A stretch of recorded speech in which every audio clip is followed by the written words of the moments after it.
RFI y France 24 presentan Carrusel de las Artes. María Carolina Piña.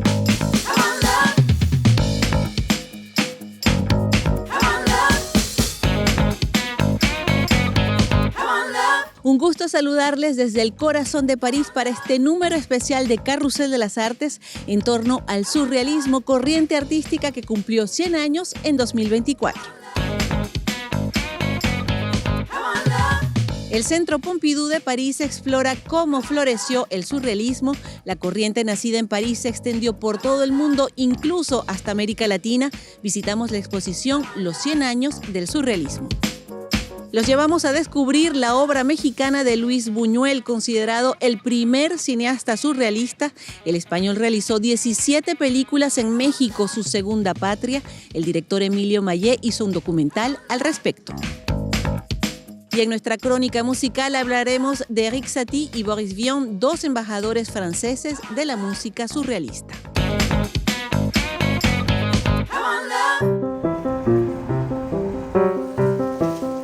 Hoy en nuestro programa nos hemos trasladado al centro de París, la isla de la Cité y más precisamente a la Place Dauphine, una colorida plaza considerada el sexo de París por el intelectual, poeta y escritor francés André Breton. El autor del Manifiesto del Surrealismo hizo esta comparación considerando la forma triangular de esta plaza rodeada por dos brazos del Sena. El caso es que fue en París donde surgió esta corriente artística y literaria que se propagó por el mundo, y para entenderla y celebrarla, el Centro Pompidou de París presenta una exposición sobre este movimiento que permitió la aparición de artistas como Dalí o Magritte. París, 1924, Europa intentaba recuperarse del horror de la Primera Guerra Mundial. Para un grupo de intelectuales y poetas debía surgir una nueva forma de arte que superara la realidad. La llamaron surrealismo. Marie Sarré es comisaria de la exposición dedicada a esta corriente artística en el Centro Pompidou. Los surrealistas consideraban que el racionalismo de la Ilustración había conducido al desastre de la Primera Guerra Mundial. Juraron liberar el arte de la razón para volver al inconsciente y a los sueños. À l'inconscient et au rêve. El Manifiesto del Surrealismo, texto teórico fundador de la corriente, es obra de André Breton, un poeta francés, adepto de un psicoanalista muy en boga en la época, Sigmund Freud. Celui qui va élever le rêve. Salvador Dalí llegó a París en 1929, conoció a los surrealistas y dotó al surrealismo de un método, la paranoia crítica, que consistía en dibujar y pintar sobre el lienzo el delirio, el sueño onírico. Le délire, le rêve onirique. Le surréalisme est sans aucun doute. El surrealismo es sin duda el movimiento que más protagonismo dio a la mujer. La musa como tal no existe en el surrealismo. Los modelos femeninos de los surrealistas eran mujeres que se rebelaban contra el orden establecido. El erotismo es un tema central, pero no es del dominio exclusivo de los hombres.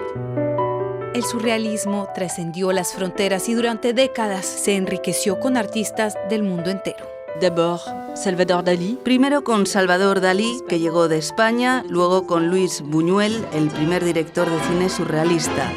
Un gran número de artistas cubanos llegaron a París en los años 40, como Agustín Cárdenas y Wilfredo Lam. Cuando regresaron a su país, se apropiaron el surrealismo para denunciar el saqueo colonial. Vécu par leur pays. Con nombres como Magritte, Max Ernst o Remedios Varo, el surrealismo fue la corriente artística más larga del arte moderno. 100 años después, ha dejado una huella en todos los ámbitos de la creación. Le surréalisme de son temps. El surrealismo tenía dos pilares, uno poético y otro político, que impulsaron el movimiento durante casi 40 años. Y es muy actual hoy en día por los temas que aborda, como el auge del nacionalismo o las cuestiones ecológicas. Además, lo maravilloso sigue siendo muy actual en el cine o en la moda, con una búsqueda constante de poesía y de magia surrealista. Et de merveilleux surréalistes. Make out just what sort of a place it was.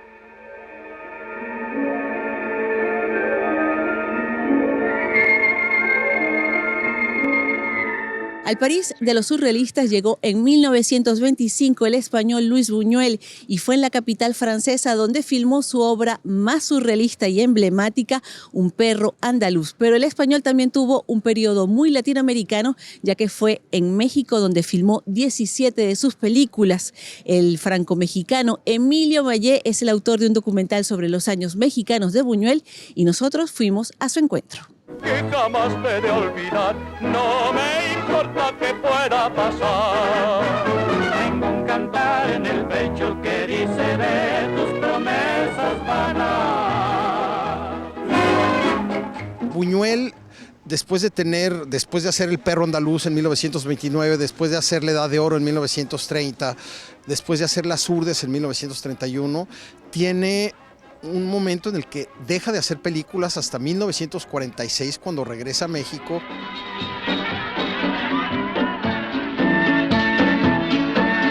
Los Olvidados fue una película que le trajo no problemas, porque nadie lo podía inculpar de nada, pero a la gente no le gustó porque es una mirada sin concesiones del México pobre.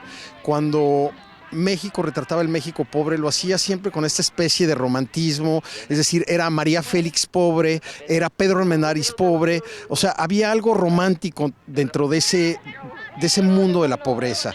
Y Buñuel lo que hace es quitarle a esas estrellas, digamos, que mostraban la pobreza, y lo hace de una manera directa, ¿no? O sea, sin concesiones. ¡Es un insulto a mi padre! ¡Lárgate de esta casa ahora mismo! El Gran Calavera, que es una película muy, muy curiosa, es una película muy popular, que tiene pequeñas cosas donde encuentras sobre todo el humor buñueliano, y con los burgueses pues se desata siempre. ¿Caballero? Señor mío. Señora, soy una señora. Ah, bueno, pues rasúrese porque no lo parece. Papá, por favor. Todas las películas, bueno, no todas las películas, pero El sueño, finalmente Buñuel se hace cineasta surrealista sin entrar al movimiento surrealista. Por eso cuando Bretón ve El perro andaluz dice, este español logró hacer lo que nosotros veníamos pensando y empujando, ¿no? Que es abrir el sueño a una narrativa política, estética, de todos los ámbitos, ¿no? Y Los Olvidados tiene una de las secuencias de sueños más preciosas y poderosas, pero sí, el sueño es algo que siempre regresa.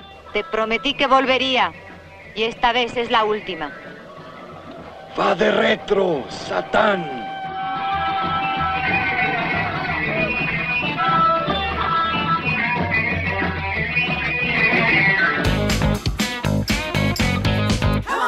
Y ahora en nuestro programa sobre el surrealismo les vamos a presentar nuestra crónica musical y para eso tenemos ya con nosotros a Natalia Olivares. Hola, Natalia. Hola, María Carolina.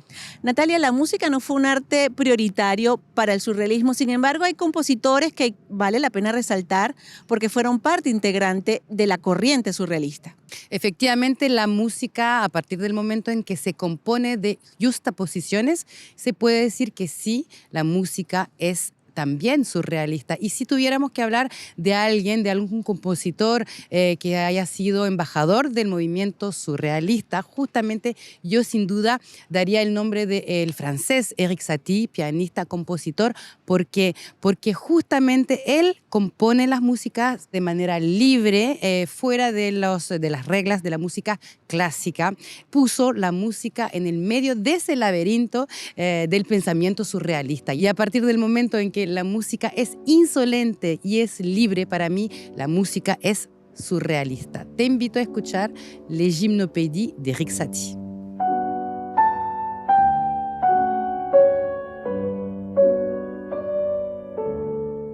Natalia, y ahora que hablamos de Erik Satie, vale la pena recordar que en 2025 se cumple el centenario de su nacimiento y en estos 100 años Satie ha sido una referencia para el arte francés. Aunque haya muerto en la pobreza. Éric Satie nunca conoció ese éxito popular en la cultura francesa que vive actualmente. Él ingresó a la revista que fundó el movimiento surrealista, escribió poemas para la revista y luego eso lo llevó a escribir una de las músicas más surrealistas de la época, la partitura del ballet Parade, que te invito también a escuchar.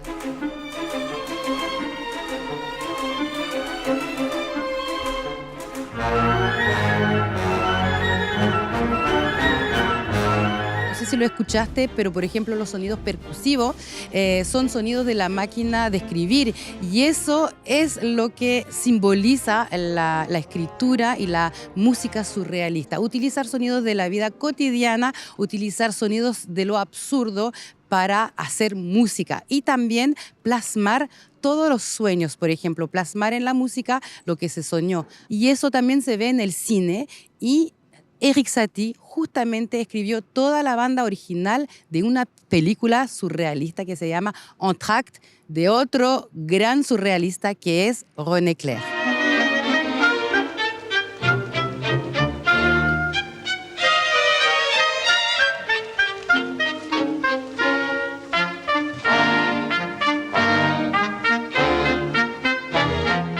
Podríamos también hablar de Boris Vian. Para mí, Boris Vian es el alter ego de Éric Satie. Boris Vian era un artista completísimo, multifacético, inventaba máquinas, escribía panfletos políticos, textos literarios, traductor, era trompetista, jazzman, músico, componía para los más grandes cantantes franceses y, como te decía, tiraba más para el movimiento existencialista, pero es considerado también surrealista porque viene de lo absurdo, le gusta la fiesta. También inventa máquinas y llegada directamente de sus sueños, plasma sus sueños en su arte. Como por ejemplo el piano cóctel.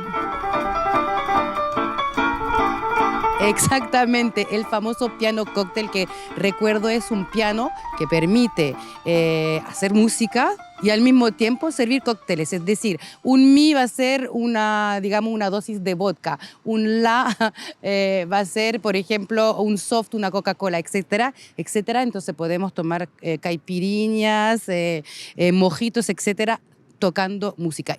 Y para probarte, María Carolina, que efectivamente Boris Vian fue un músico surrealista, él también, les propongo escuchar esa canción que se llama La canción surrealista, cantada por Henri Salvador. Y con la música de Boris Vian vamos a despedir este programa especial sobre el surrealismo que tuvimos el agrado de presentarles desde el corazón de París. Muchísimas gracias por su sintonía y hasta la próxima. Au revoir. C'était si simple.